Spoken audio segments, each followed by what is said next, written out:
Bu videoda ko'rayotgani singari hech yog'ida tushida Rasululloh sallallohu alayhi vasallam.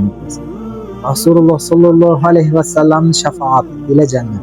Amin. Har biringlarga Rasululloh sallallohu alayhi vasallam shafaatini tilaymiz.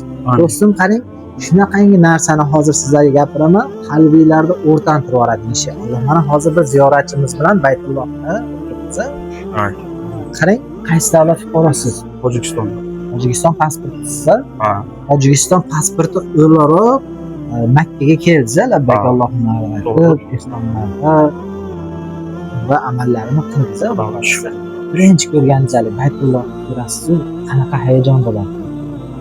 Bu hayajonni til bilan ta'riflashga til ojizda. Xohlasangiz, xohlamasangiz yig'i kelar ekanmi? Albatta.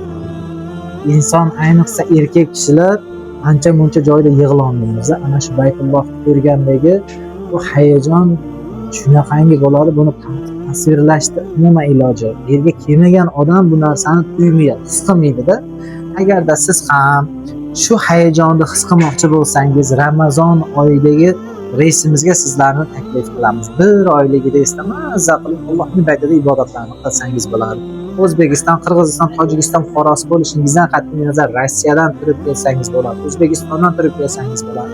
Buning uchun ko'rsatilayotgan raqamlarga WhatsApp tarmoqlari orqali murojaat qilishingiz mumkin. Assalomu